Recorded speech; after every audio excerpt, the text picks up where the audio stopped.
Good afternoon, ladies and gentlemen. First, the probable cause of AIDS has been found, a variant of a known human cancer virus. Second, not only has the agent been identified, but a new process has been developed to mass produce this virus. Thirdly, with discovery of both the virus and this new process, we now have a blood test for AIDS. With the blood test, we can identify AIDS victims with essentially 100% certainty.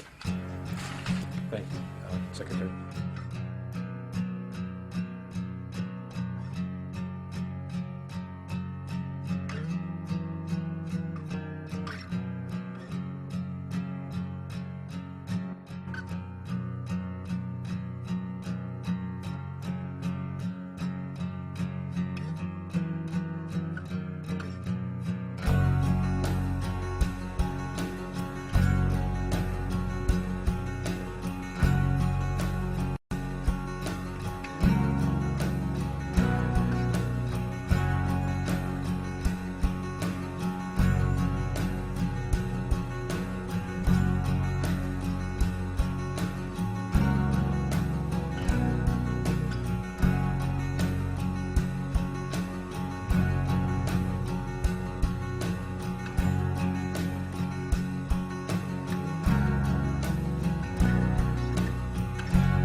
Tonight I have an in-studio guest who has been on the program a number of times before. She is author, amongst other things, of the book, What If Everything You Thought You Knew About AIDS Was Wrong? Her name is Christine Majori, and Christine, it's always great to see you. Thank you. What's this book about, and how did you write it? Well, I wrote it based on my personal exploration of HIV and AIDS information, which was inspired by me testing positive in 1992. When I first tested positive, I didn't have any real questions about what I was being told. I was told, of course, that I was infected with a deadly virus, that I could expect to die. At that time, the prognosis was 5 to 7 years, that I would need to take drugs that would somehow keep me alive while compromising my health, that I could expect to die of AIDS and not to have anything resembling a normal life. I accepted that and went on to become a public speaker and educator for some local AIDS organizations here. And about 1.5 years into my public service, I ran into some information that caused me to question what I was told, and shortly thereafter I had the personal experience of testing indeterminate, positive, negative, and positive, which really set me wondering what was going on. And the book is a result of my exploration of information that I guess you could say is outside of the mainstream, but is totally founded in scientific, medical, and epidemiological fact. And that's what I put together because I felt it was really important to share that with people, not just people who test positive, because the whole idea of HIV and AIDS affects everyone's lives. It shapes everyone's worldviews and factors into their decisions about a lot of things.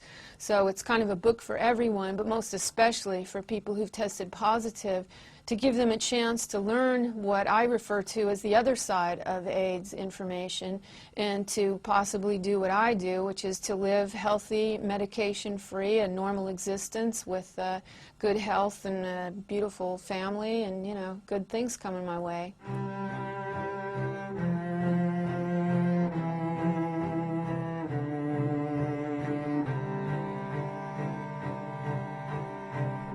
People who work with cancer patients have known for a long time, and it's well documented, that many people after getting their prognosis die faster than the cancer actually kills them. And this acceleration is based on their emotions.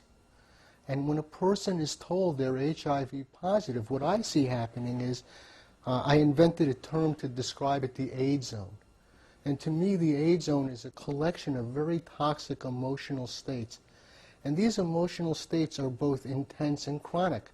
So a person's told they're positive, and then they're experiencing intense fear, intense shame, intense guilt, intense feelings of helplessness and hopelessness. And this combination of these intense emotions, in and of itself, could knock out and undermine their natural defenses. And then I notice a pattern. Within a period of time in the AIDS zone, you would see people and they stopped eating. They stopped sleeping regularly. They stopped taking care of themselves.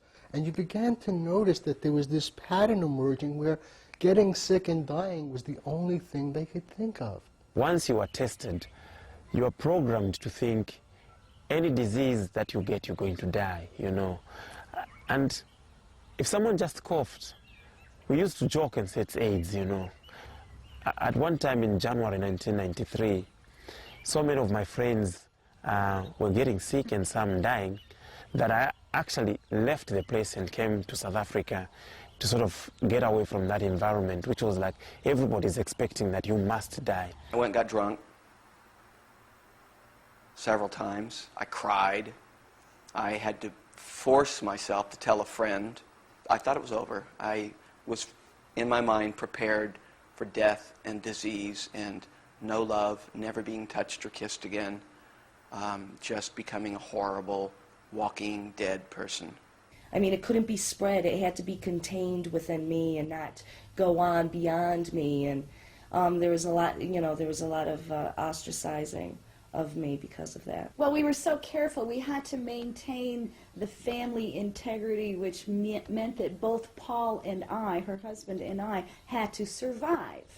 We could not get the virus. We had to be extremely careful. So when Chris would cut her leg, we'd have to run and put a bandage on it. Don't spread the blood around. Don't let anybody touch it. We wouldn't double dip into a bowl of salsa, afraid that maybe that's the way we can pass it. We bleached everything. Everything got bleached. Everything was always constantly turned into the neurotics that we hated. It was insane because both Paul and I had to survive this thing for the kids' sake. I keep thinking back to that very first time, that fateful time I go into the free clinic to get tested for HIV. I walk in fine, and they tell me, you have a fatal disease. And I thought, it's almost like you go there to get one. It's as if you're fine, then you walk in, and then they tell you, you have a fatal disease, and you're going to die. Starting from 1986 when I tested, I've always felt perfectly fine. I mean, there have been psychological factors associated with being diagnosed with a fatal illness, but I've never actually felt sick. So I would go to the doctor feeling perfectly healthy, but scared out of my mind because the fact that I would have my blood drawn and they would count my T cells would potentially tell me that I was that much closer to death. One pointing is a phenomenon where in Aboriginal groups there's a belief that someone in the group has the power of life and death. And if a member of the group breaks a taboo, this person has the power to hex them and kill them by pointing a bone. Now, this bone killed many, many believers. But later on, when the missionaries came and when the Europeans came and these people were conquered, they pointed their bones at the missionaries. They pointed their bones at the soldiers. It had no power, because the power of the bone was in the belief. And what made it work is it wasn't only the individual's belief, it was the whole community, the whole group shared this belief. Well, what I noticed when I started going to the different AIDS organizations like GMHC and the People with AIDS Coalition or Body Positive and other groups like that, was if somebody said, you know, I think I'm going to live, everybody in the group said, you're in denial. You're going to die. And so it seemed to me that the reinforcement came from everywhere they turned. The doctors expected them to die. Their loved ones expected them to die. The people in like situations expected them to die. When you test HIV positive, when you are touched, when you get the positive diagnosis, you're supported by everything and everyone around you to be ill and die. The government gives you welfare and free medical care, and you easily get disability and other programs to help you pay your rent and all that sort of thing. Everyone around you and everything conspires to you being ill and dying, and that this is the path for you, and it's almost a sad, noble path that everyone is very willing to help you walk along as long as you stay on that path and play the role of that victim.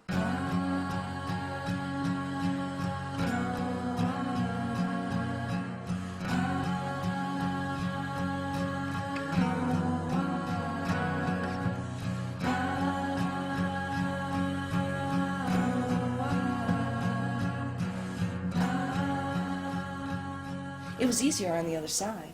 Knowing that you were going to die? It was easier knowing I was going to die. So are you on the other side? Yeah, I'm on the other side. It was easier over there, man. Because it was real euphoric. And it was real, like, touching the face of, like, God or something like that, coming one with the earth and realizing that everything was going to pass and change. And that's a real euphoric feeling. There's something attractive about giving up. And I see people ready to do it and doing it all the time.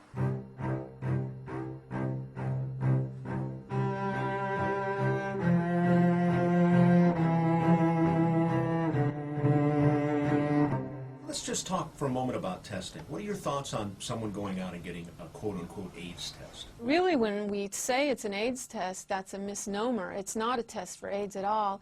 And surprisingly, something that it took me a long time to figure out, it's not even a test for HIV. The test is for antibodies that are supposed to be antibodies to HIV, but they're not. It's a test for non-specific antibodies that may or may not have anything to do with HIV. A very heavily referenced review article on the validity of the HIV tests had more or less concluded that they had never been validated.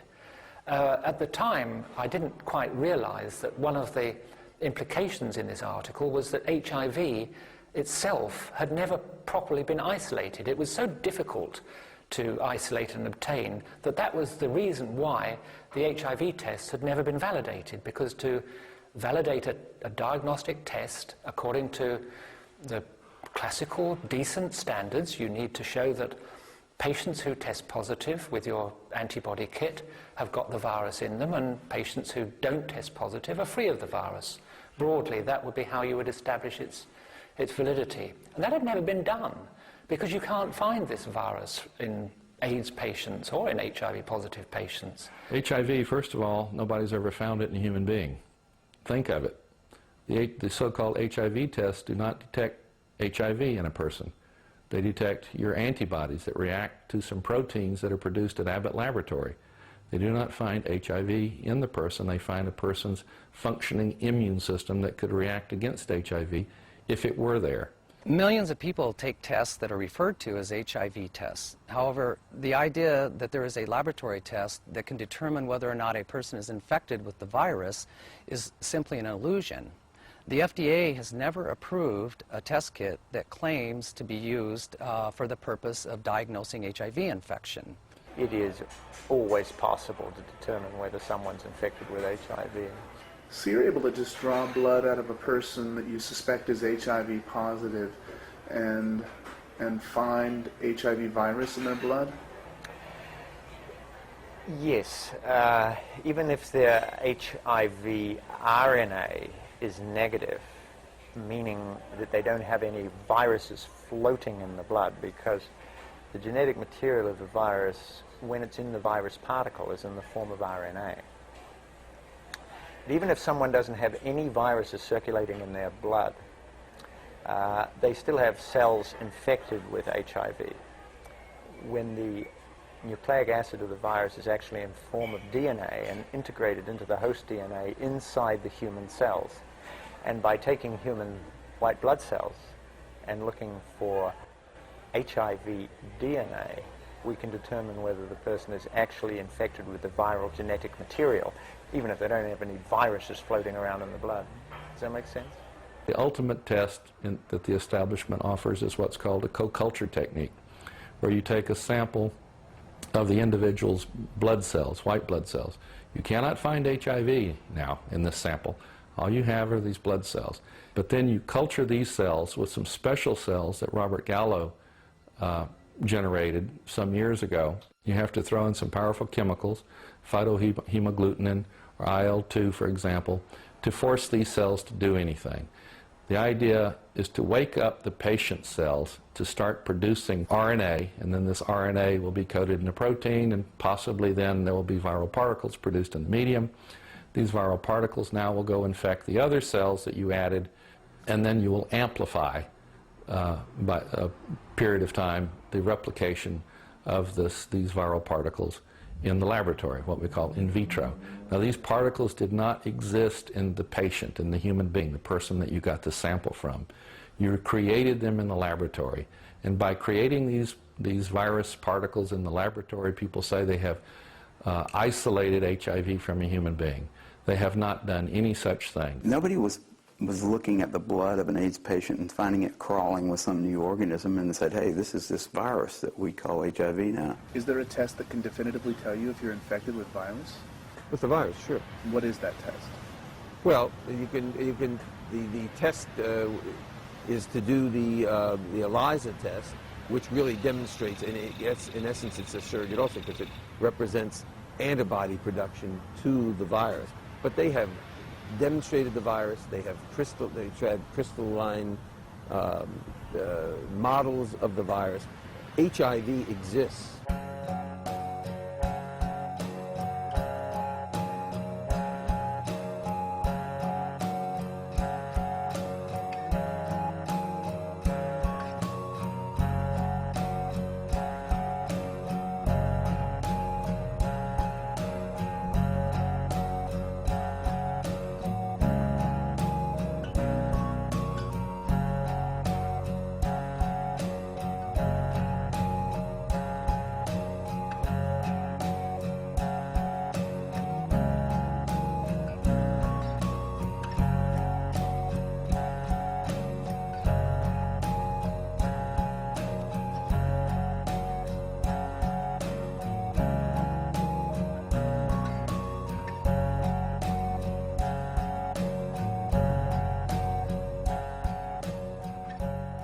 I don't recommend people ever getting tested. The reason is I don't know what the tests mean, and I think no one else knows what the tests mean. I've never seen any evidence that what these tests purport to show, they're actually showing, namely the presence of a virus, the presence of an exogenous virus. I really would like to see the electron microscopic data of this, and apparently there is none. There is none where you've done a rigorous isolation protocol. The test is for antibodies that are supposed to be antibodies to HIV, but they're not. It's a test for non-specific antibodies that may or may not have anything to do with HIV. So it's not at all like we're being told, and it's really, when you think about it, if you're told that testing is responsible, it's a pretty irresponsible test to be taking. In the gay community, everybody tests all the time. Everybody around me was taking HIV tests. It's a responsible thing to do. It's sort of a gay rite of passage to regularly get tested.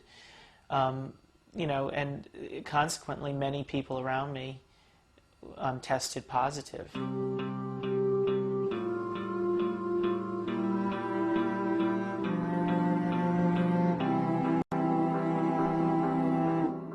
In essence, AIDS is advanced HIV infection as opposed to early HIV infection.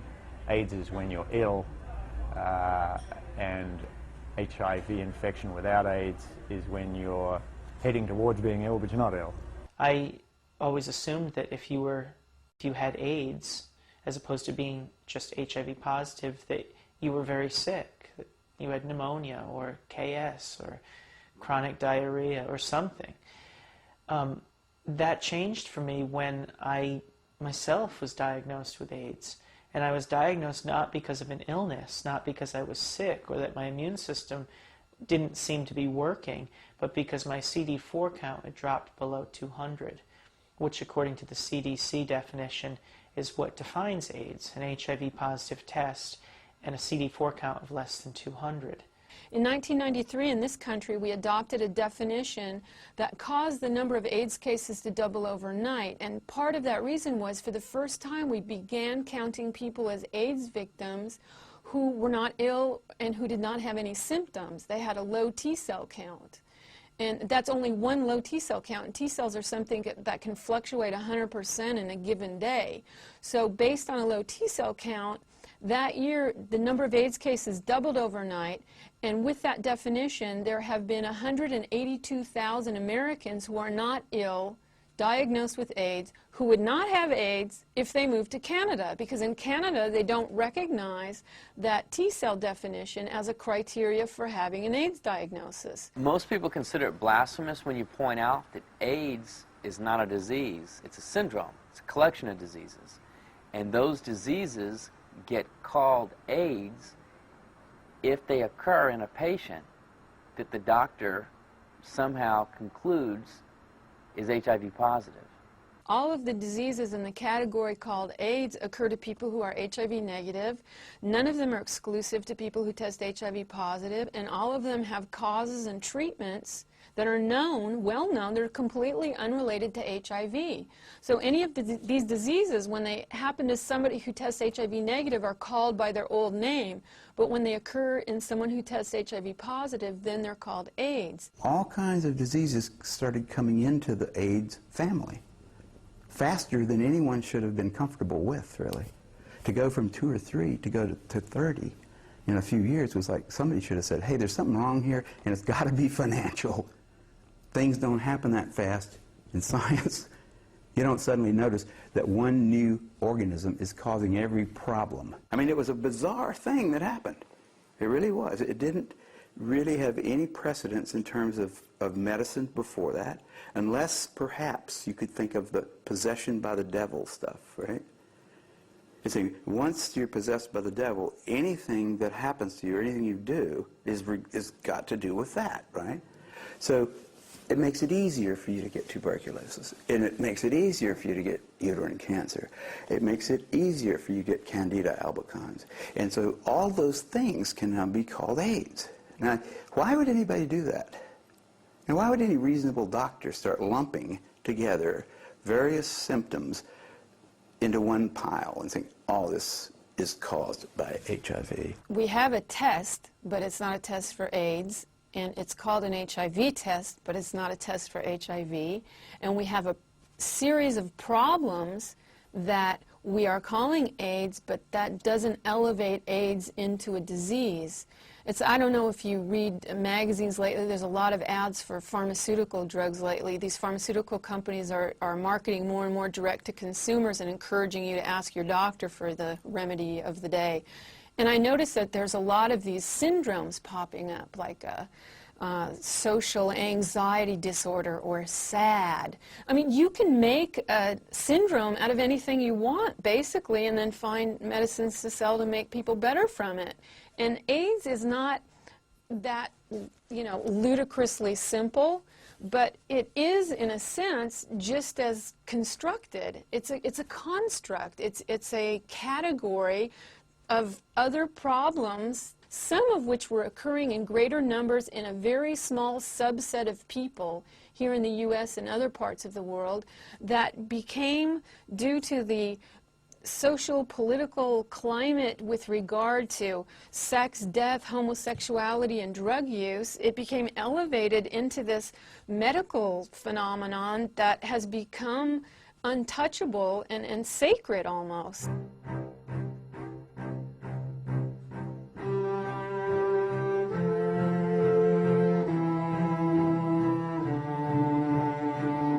The very first AIDS cases were 5 gay men diagnosed in Los Angeles in 1981 by a doctor named Michael Gottlieb. And what linked them was that they were all in what was called the fast lane gay lifestyle. They were doing a lot of recreational drugs. They were taking many different drugs at the same time, combining drugs much more than was the pattern for straight drug users. They also partied a lot. They went to bars, they went to clubs, they went to bathhouses. They met a lot of men. They had a lot of anonymous sexual contacts. And as a result, they were exposed to a lot of the classic sexually transmitted diseases like syphilis and gonorrhea. And because they were getting those diseases, they were also frequently going to doctors and getting antibiotic prescriptions to treat those. All of that created a situation where a handful of gay men were burning the candle at both ends and putting a blowtorch to the middle. And it's no wonder that after a while their immune systems started to collapse and they started getting sick in these unusual ways that previously had only been seen in older people whose immune systems had deteriorated from age. I would watch my friends stay up all night at the baths doing speed and then take a downer, and then in the middle of the day in the afternoon they'd be under the covers twitching. I consciously tried to deal with drugs in a saner way than most of my friends did.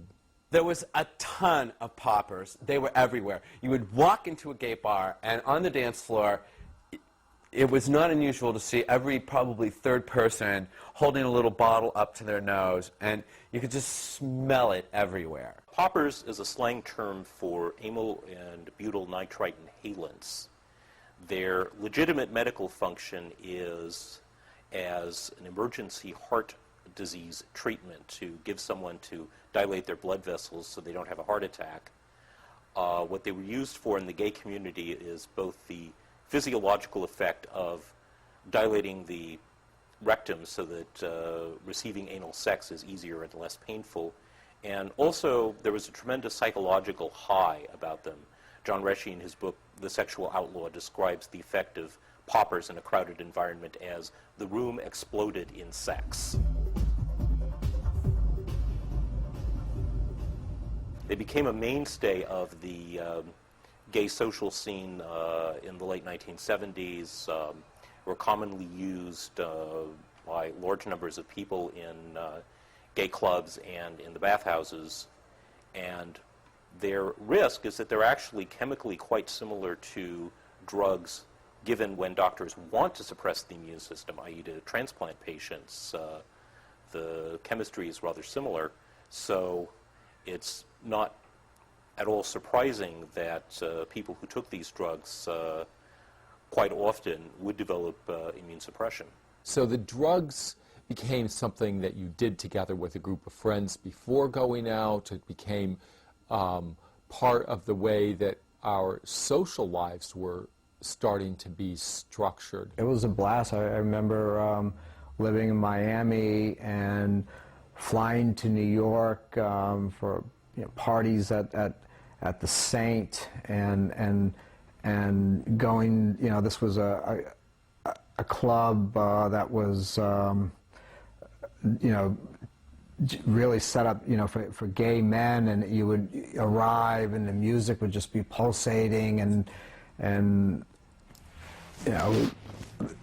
you'd go up in the balcony and just have all sorts of wild anonymous sex, and this is before rubbers and that sort of thing, and we'd formed this little subculture of where sex was, we took it on as like a recreation.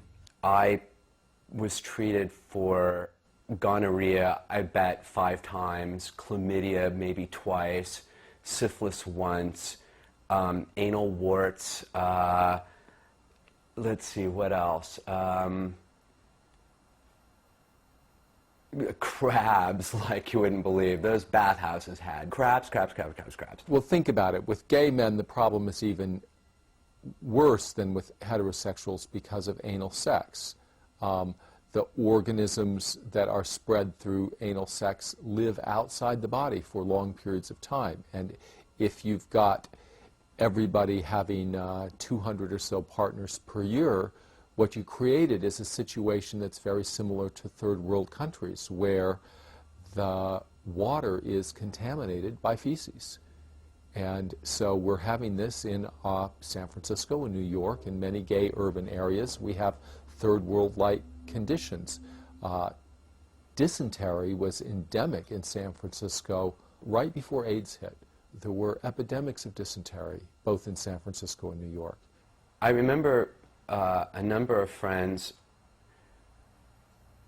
talking a lot about diarrhea, just diarrhea all the time, and fevers, lots and lots of fevers. A friend of mine who cut my hair and who I'd had sex with, and most of my friends had had sex with, got KS and died very suddenly. And that was immediately put into a context of other gay men dying in New York, and some articles coming out in the gay press describing that. And it seemed like the ones who died first all had some characteristics in common that I didn't share. And so I felt relatively safe. And I wasn't surprised, because I knew that we had been pushing things to the limit with our drug use and our sexuality. I would hear about people dying a lot, that people were dying more and more, that it was epidemic, that it was, spreading, that it was, that no one was immune, that it could get everybody, and that you could get sick, you could die from having one exposure. And, all this stuff, all these things that made me feel like there really was no way out. It seemed like a period of time when I was going to a memorial once a month, a doctor, a priest, a school teacher. But the one common denominator was that, I did know that they were gay. There's really no contradiction in holding certain groups in contempt, as gays are often horrifically in this culture, and at the same time wanting to read about the nasty things they do.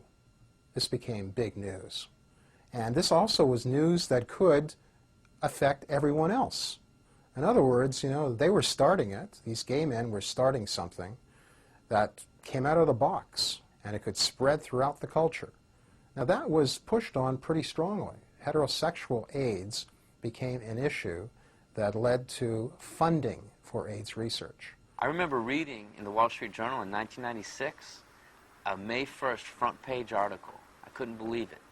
CDC officials were admitting that even as they were saying everyone's at risk for AIDS, they knew that wasn't true, but they also knew that if Americans realized that, they wouldn't support substantial AIDS funding. What the journal didn't report was that this was a strategy that had actually been developed 10 years earlier by volunteers from the public relations industry, people with a lot of PR experience who were also gay, who figured that they could serve their community best by mounting a PR campaign, convincing Americans that everyone was or soon would be at risk for AIDS, so that there would be support for a massive program of government funding for this particular condition, far out of line in terms of funding per patient than what's being spent on cancer or heart disease or a lot of other diseases that kill far more people.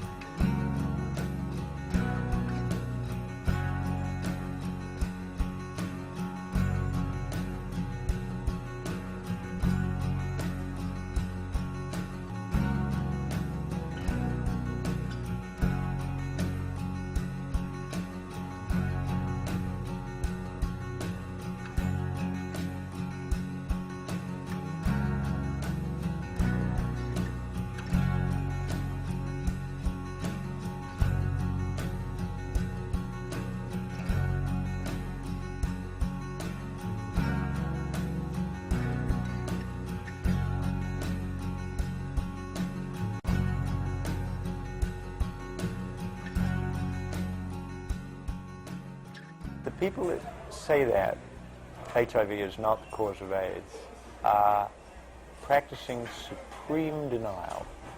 It is amazing how human beings can look at black and call it white, or look at white and call it black. They can look at all this evidence, but if they don't choose to believe it, they don't choose to believe it. I've been covering AIDS for something like 20 years, and for perhaps half of that time, I reported it from the conventional orthodox perspective that this was a deadly new virus that was causing this condition and spreading secretly among us, putting at risk everybody who was sexually active. In the last few years, I've come across some different points of view which, to begin with, I found very hard to believe or accept, but I found some space in my very busy work schedule at the London Sunday Times in the early 90s, where I was working as medical and science correspondent, to study the references and the viewpoints being put forward by some doctors and scientists, mainly in the States, who had this questioning viewpoint about HIV's role in AIDS. And gradually, to my amazement, I found that the evidence seemed to suggest that they were much closer to the truth than what I've been reporting previously. I was an undergraduate biology student at Florida A&M University when I first heard that some people were saying that HIV doesn't cause AIDS. This sounded really crazy to me, but I looked into it, and I found out that the leading critic of the HIV causes AIDS model was a University of California at Berkeley biology professor, Peter Duesberg, who was a pioneer in the study of retroviruses, and HIV is a retrovirus. Duesberg was the first scientist to isolate the genetic structure of a retrovirus, and this was a discovery that several of my textbooks had described. I read some of his papers. They were very fascinating, they were very clear, and they made sense to me. The basic assumption that AIDS was infectious has never been, in fact, tested, never been discussed, never been contested, or never been proved. That is an assumption that is very popular among doctors and scientists who study microbes and viruses, which are the bulk of doctors these days, or scientists in microbiology. But the majority of diseases affecting us in the Western world, that is over 99% of them, are not caused by viruses and microbes. But all doctors are all too happy to blame any disease or any new variant of a disease on a microbe, because then they know what to do, what to look for, and how to possibly cope with it by making vaccines and antimicrobial and antibiotic drugs. We are now indicting the most harmless and most difficult to detect viruses with technology that is designed to find a needle in a haystack and blame them for fatal diseases under conditions where they are virtually undetectable in a patient, like HIV and AIDS. And that's the trouble with the hypothesis. We are blaming a virus that is practically not there, only antibodies against it are there, that is biochemically not active, that is not infecting more than 1 in 1,000 of T cells in an AIDS patient for fatal immune deficiency. If that were a cause of death, none of us would be speaking here today. We would all be in cemeteries or in intensive care units.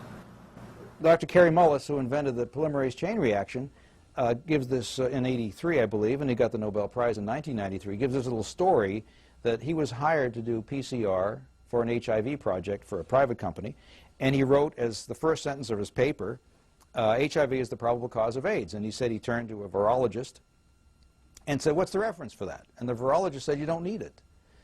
Well, Mullis is smart enough to know, of course, something new as this, you'd always have a series of original papers that established unequivocally that this was the cause of AIDS. Then, and only then, I started looking into it. I looked up a bunch of papers in science that Bob Gallo, I knew about him and had written. I figured, well, Gallo must have been the one to figure it out, because he's the name I've heard associated with it.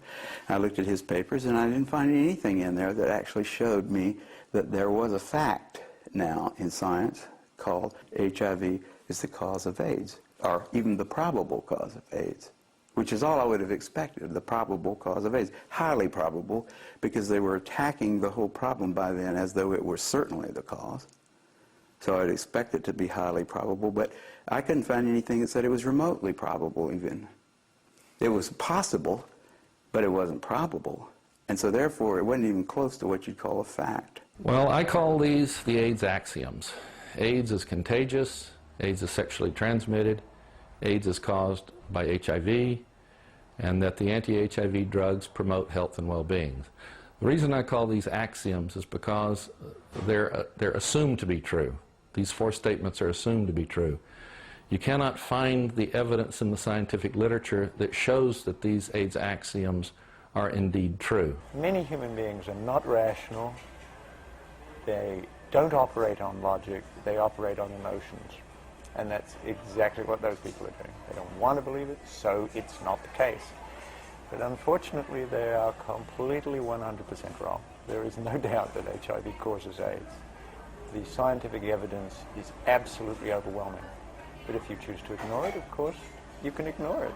Such is the power of the human mind. There are no really good experiments that would lead anybody who was at least maintaining a healthy skepticism to believe that HIV was responsible for this series of, not series, but kind of a loose confederation of diseases that people are now willing to call AIDS, right? It's a confederation of maybe 30 different diseases, all of which have existed in one form or other prior to the condition that we call AIDS ever being pointed out, and all of which have had some other explanation at one time or other.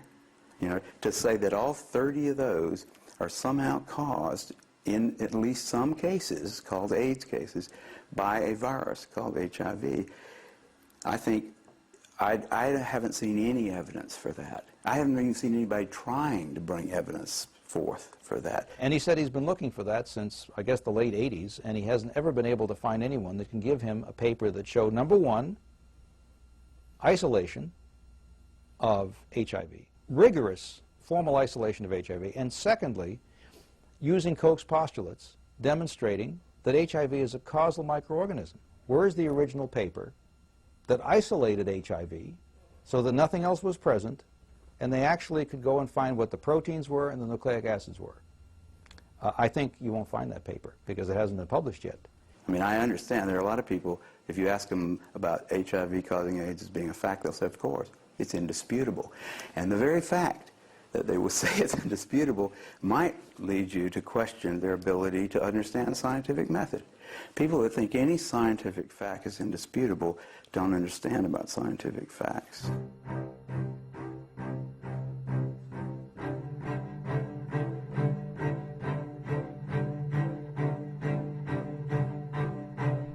There's two types of antiviral drugs. One is the AZT-style drug, also known as nucleoside analogs. What these drugs do essentially is they just kill cells. The other type of antiviral drug, these are the protease inhibitors, and what they do is they interfere with the activities of an enzyme called protease.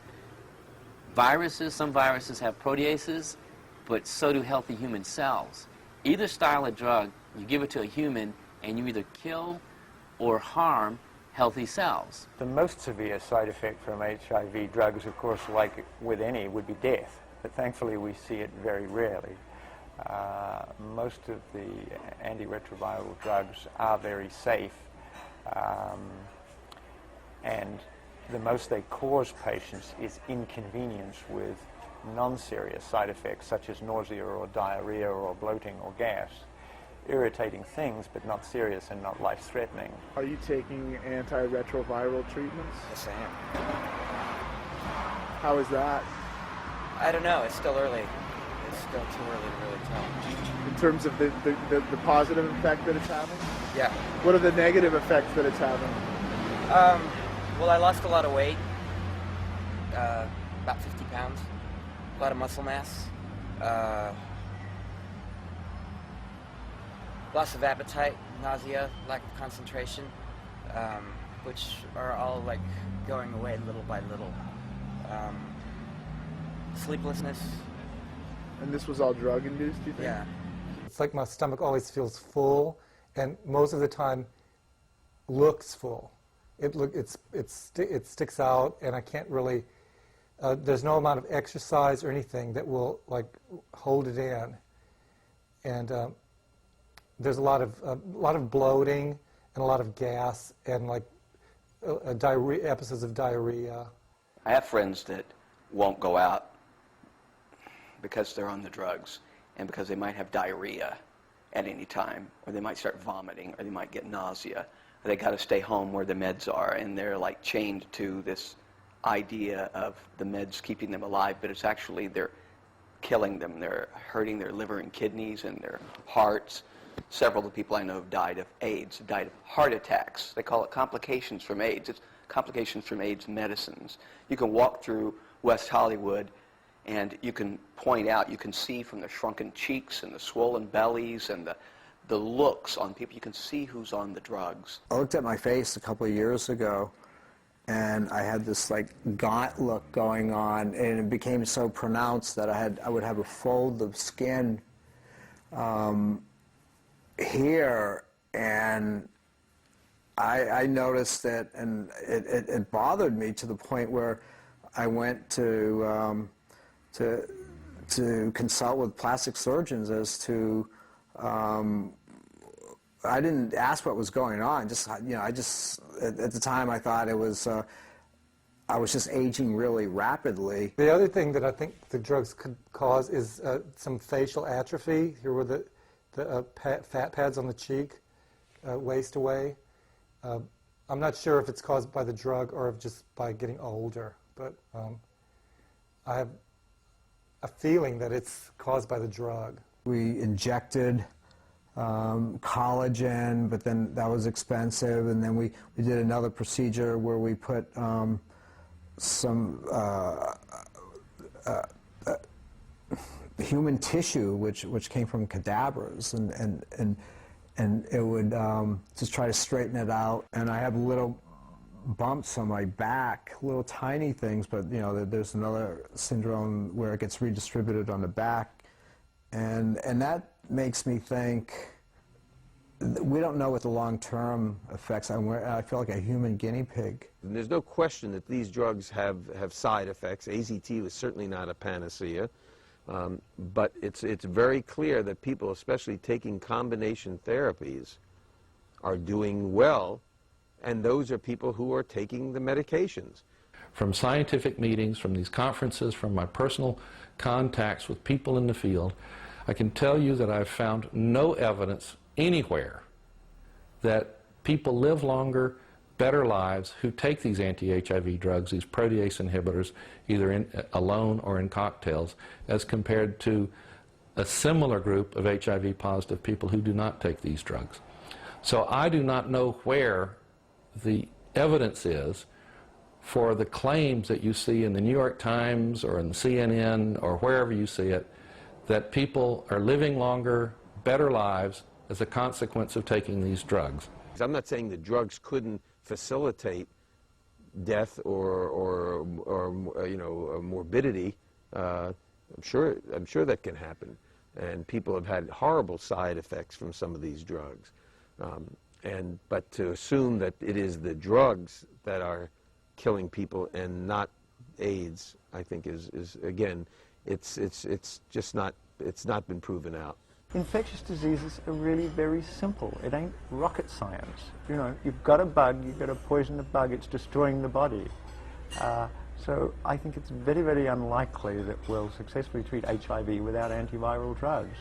And it does seem to me a bit of a waste of time to try. If you think about it, you put in a person making hundreds of thousands of new T cells every minute, an inhibitor of DNA synthesis, because the virus needs DNA to be replicated. But the virus is 10 kilobases and the human cell is 1 million kilobases. You're shooting with nuclear weapons at bunnies. Yes, you probably knock out a few bunnies, but the forest doesn't look very good after your hunt is over. I just want to read 4 things that you can find on the back of these drug ads, where the front has handsome tan men climbing up mountains in short shorts and smiling women and all this stuff. On the back it says stuff like, at this time there is no evidence that Zyogin will help you live longer or have fewer of the medical problems associated with AIDS. It is not yet known whether Crixivan will extend your life or reduce your chances of getting illnesses associated with HIV. At present, there are no results, none, from controlled clinical trials evaluating the effects of Viramune on the incidence of opportunistic infections or survival.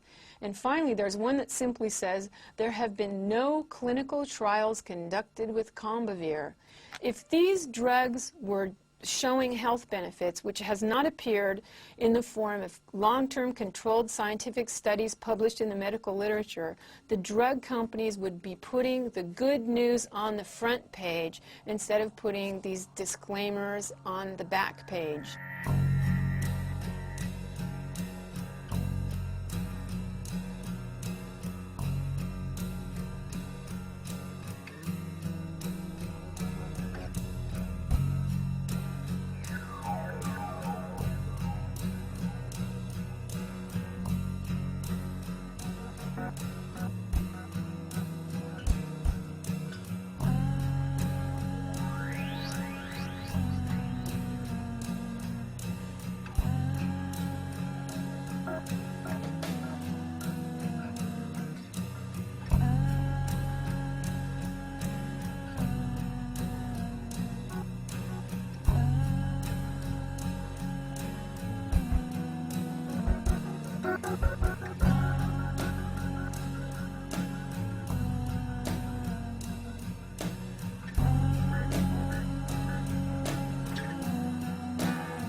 I can pull up scientific studies left and right that have been condemning these popular drugs now for more than a year.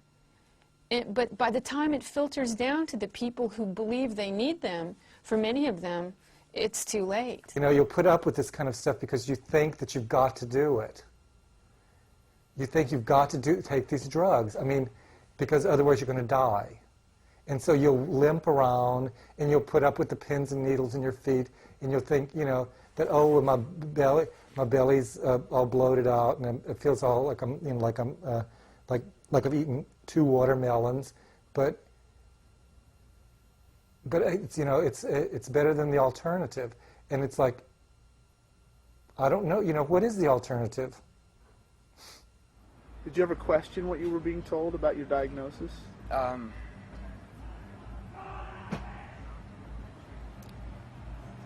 No.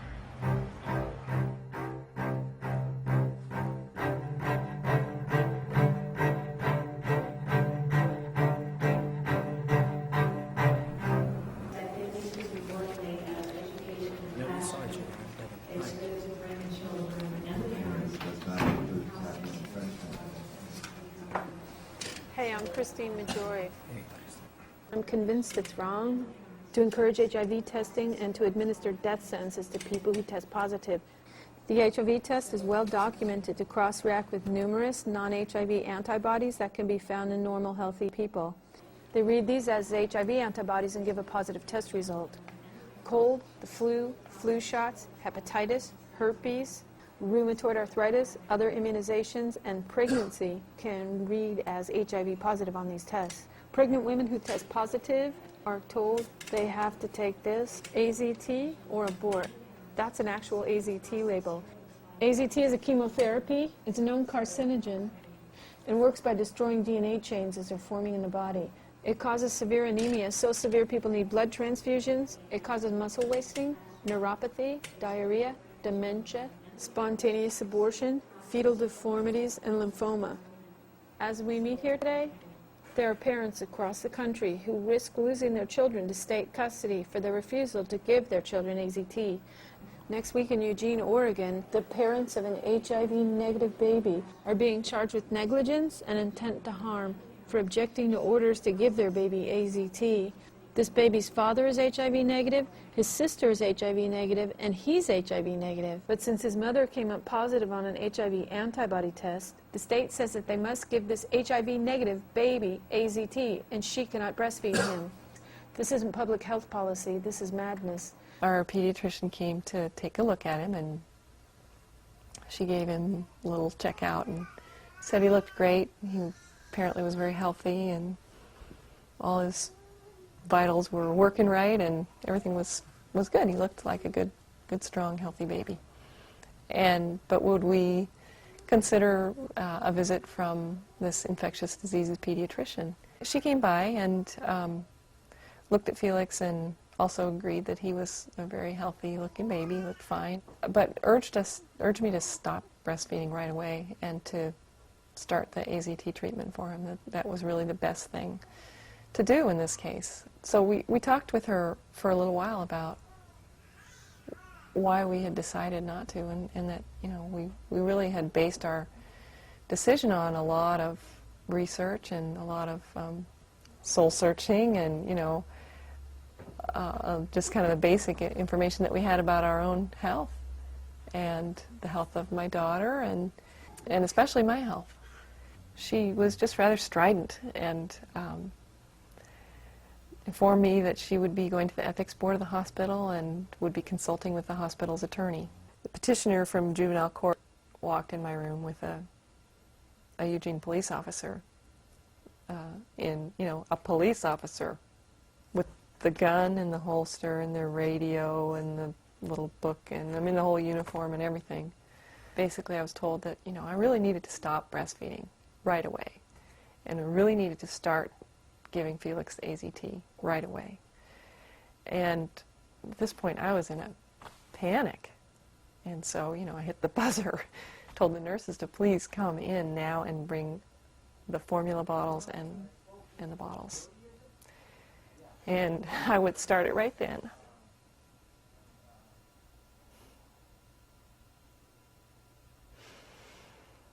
So that's what we did. But it didn't make any difference because we were already caught in the process. Didn't make any difference. So I realized then, I read the paper, that my son was no longer in my custody, in my legal custody, and that he was, as of that moment, under protective custody of the state of Oregon. And that they would leave him with me, but with those kind of orders and that kind of paper in your hand, you realize that, you know, nothing is certain. Would put it in a syringe without a needle on it, and I'd put this little teeny tiny tube on the end of the syringe, and then I would tape the tube, the end of the tube, onto my finger, and then I would squeeze the syringe and I'd watch that medicine go down the tube until it got right to the end, and then I would put that finger in my baby's mouth and he would start to suck, and then I would have to squeeze that syringe until it was all the way down. Then there was still some left in the tube, so I'd have to take the syringe off the tube and then draw up some formula in that syringe and reattach it to the tube and then push the formula through so that he would get all the 0.65 milliliters of AZT. 3 months into the pregnancy, they tested me. I came up positive. We fought them, saying we didn't believe it, put them off, we don't want the drugs for 2 months, and we agreed to start the AZT 5 months into the pregnancy. And that's when they took us down. They put us in an office. We had these stack of papers, and we just signed it all. She was doing seizures for a while. Yeah, she did some Or she'd be seizures. sitting there and her face would just kind of tighten up, and And then her snap eyes would out roll of it. back And really her eyes bad. would roll. And then she, that one time on the couch, we came out and she was convulsing. Right. We called the 911. She had a lot of fever-related seizures. She's been very, very, very hard to raise. And I know that she was poisoned. She's a different child, and it's everybody, a lot of people know. Rachel is going to lead Rachel's life. Right. And Rachel physically seems to be fine.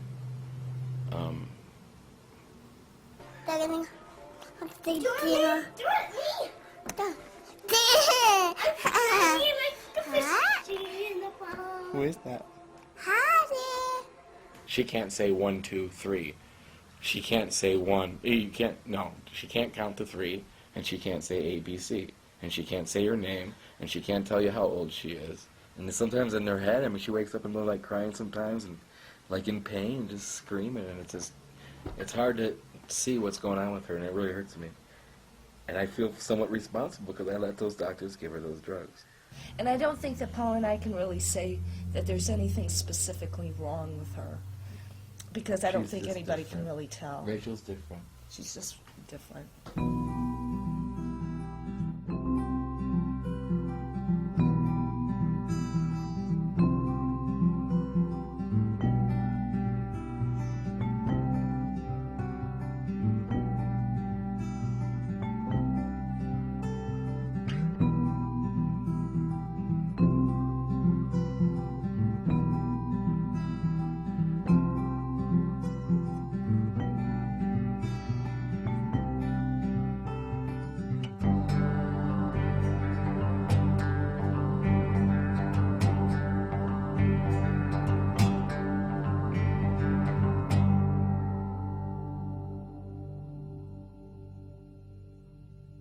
Some of the concerns that I guess the dissident side raises is that AZT is contraindicated for everyone except pregnant women, children, and people in third world countries.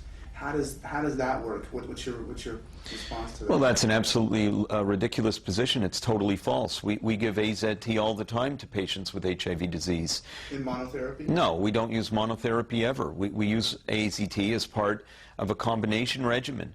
But let me ask you something. Do you believe that HIV causes AIDS? That's the general position. I mean, that seems to be the prevailing wisdom on it. Do you personally believe that HIV causes AIDS? I don't have enough information either way, personally. Are you one of the dissidents? A dissident? No. How can you say you don't have enough information if you're doing a documentary on this topic? I'm forming an opinion based on the information that I gather. Honestly, Robin, if you're at this meeting, you should have had an opinion formed before coming here. That's not necessarily true. That's not necessarily true. I mean, I can see that you're a man who stands powerfully behind that idea. I stand powerfully and passionately behind that idea. See that. And I'm concerned that if you are someone who is going to waffle on this topic, that you will attempt to edit my remarks in a way that will make me look foolish. I will not do that. I'm not out to take anyone's dignity or anything. I'm trying to put together a series of interviews that bring enlightenment to the subject. That's it. As far as I'm concerned, and I hope this view is adequately represented, those who attempt to dispel the notion that HIV is the cause of AIDS are perpetrators of death. And I would very much, for one, like to see the Constitution of the United States and similar countries have some means in place that we can charge people who are responsible for endangering public health with charges of endangerment and bring them up on trial. I think that people like Peter Duesberg belong in jail. We don't say Toyotas and Mercedes shouldn't be sold here because we want to sell General Motors. But when it comes to science, we act in America like the Pope acts in Rome. There's only one truth and only one direction to march in. One of the distinguishing features of modern science is skepticism, the spirit to challenge other people's work, the spirit to challenge your own work. And I fear that this spirit is disappearing, in particular in the case of HIV and AIDS. Anybody that speaks up against or challenges some of the entrenched paradigms or principles is not only not welcome, But they are strongly criticized to the point of being called names: bigots, homophobes, baby killers, flat earthers, Holocaust deniers. Certainly, this would indicate to me that the spirit of skepticism, the spirit of challenge, the spirit of scientific debate in this field is virtually completely gone. Someone who would perpetrate the notion that HIV is not the cause of AIDS is perhaps motivated by sentiments of pure evil, that such a person may perhaps really want millions of people in Africa and elsewhere to become infected by this virus and go on to die of it. And who knows, maybe there's a hidden agenda behind the thoughts of a madman. Maybe all psychopaths everywhere have ways of getting their views across that are sometimes camouflaged in subterfuge. But I suggest to you that Peter Duesberg is probably the closest thing we have in this world to a scientific psychopath. There are a lot of other scientists that raise the challenges that he raises. And now the interview's finished. Thanks. I had all the students I wanted, I had all the lab space I needed, I got all the grants awarded, I was elected in the National Academy, I became California Scientist of the Year. All my papers were published. I could do no wrong, almost, professionally that is, until I started questioning the claim that HIV, or the hypothesis that HIV is the cause of AIDS. Then everything changed.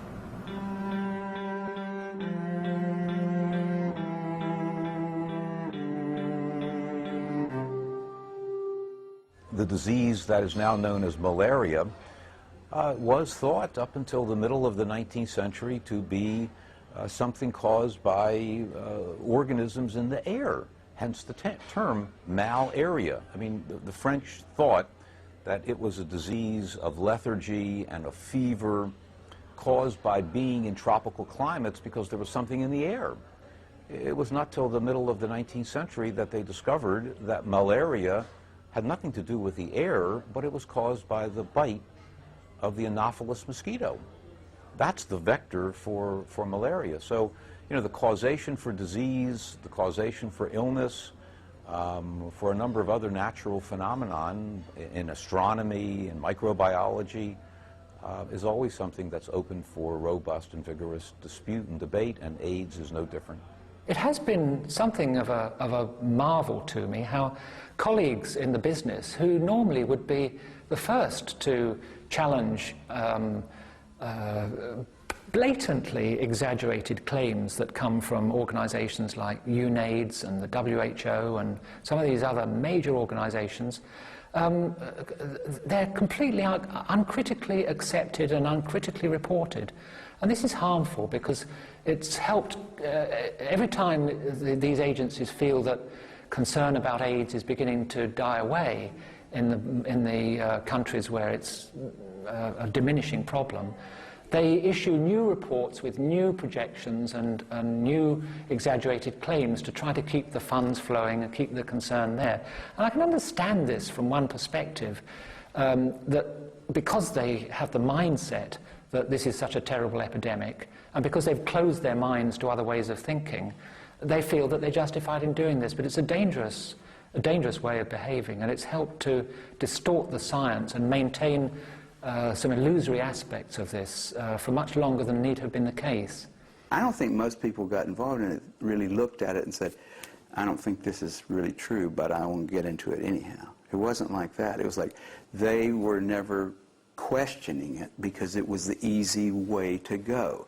You follow, I mean, if somebody's paying you $150,000 a year for working on something, you don't have to be questioning whether that's useful every day because it's useful to you.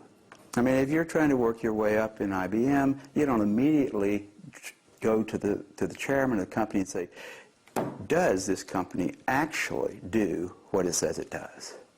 I mean, are we really for real? I mean, you don't do that, right? So the fact that everybody that works for IBM believes in IBM as a company does not say that IBM really does what it says it does. It just says, well, of course, everybody that works for IBM kind of toes the line, right? So everybody in the field of AIDS works for AIDS in a way. I mean, you can think of it as a big corporation that's completely funded by the federal government. It's a big company. It's a big organization which has a pecking order. Not quite as distinct as some companies, but not as indistinct as you might think. It is not a bunch, it's not 30,000 independent scientists working in their own labs with their own ideas. See, so to say that they all go for it, it says, well, they all belong to the club, don't they? They're all being paid out of the same coffer, and they're not going to be paid if they don't go for it. So you can't, the only way to resolve this for yourself is to say, I guess I'm going to have to learn a little about it. I feel like I'm waking up from some 5-year sleep in which I agreed to do something that I didn't really believe in or want to do, but I did out of fear and really a kind of pressure. I think that the basic paradigm that we all function under with HIV and AIDS is one of fear. It's assumed that you're infected and that you have a death sentence. It's assumed that if you don't follow doctor's orders, you're going to get sick and die. There are many, many people who are not following doctor's orders and who are doing quite well. In fact, many of them I see daily, and they seem to be doing better than the people who are following doctor's orders. I hope HIV doesn't cause AIDS, you know, and looking at all these questions and all these unanswered questions, I'm getting more and more to believe that HIV doesn't cause AIDS. And if this should turn out to be the case, then I can live a free life, you know, free from fear, free from the terror that has been subjected on me in the last 10 years. For me, the other side of AIDS is learning to be a critical thinker, to really make decisions for myself rather than let society or a doctor or a pharmaceutical company tell me what's best for me. To really consider all my options and to live based on what feels right in my heart. To not make decisions based on fear and death, but to make decisions based on life. The reality seems to confirm me every single year. We have never cured one single AIDS patient. We have never been able to predict the epidemic. It was said to be exploding in the general population. It hasn't. Prostitutes were supposed to be getting it. Doctors were supposed to be getting it because they're in the front lines of the viral attack. Scientists working with HIV were said to die from AIDS. That hasn't happened. A vaccine was supposed to be found. We have no vaccine. Well, what more can you ask for for the flawed hypothesis? It fails every year. And another one cannot be considered in this country. The evidence that I have seen shows me nothing of the sort to resemble anything approaching a scientific basis of evidence that what's called AIDS is caused by a viral entity or by a retrovirus, whatever the initials are, HIV, IHV, VIH, you can scramble them any way you like. The cause and cure for AIDS is as near at hand as an alternative hypothesis. Questioning is healthy. Questioning is what leads to answers. Science, research, investigation of any kind begins with questions. And when we restrict where those questions can go, who can ask them, and under what circumstances, we're restricting progress and knowledge. And when we're looking for answers to a problem that is unresolved, that has caused tremendous human suffering on many levels, lives being lost, lives being forever changed, you know, people commit suicide, have abortions, break up relationships, give up careers, and all kinds of things based on the idea that HIV causes AIDS, we have the right to question this. Questioning is a good thing, and we should be joining hands. There shouldn't be this my side, your side. We should be joining hands, the so-called mainstream AIDS organizations with the so-called alternative AIDS organizations like ours, in an effort to explain the anomalies, to fill in the gaping holes in our knowledge, and to embrace what we don't understand, in order to come to some answers and solutions that can truly be of help to people.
toss slide down the swollen gland.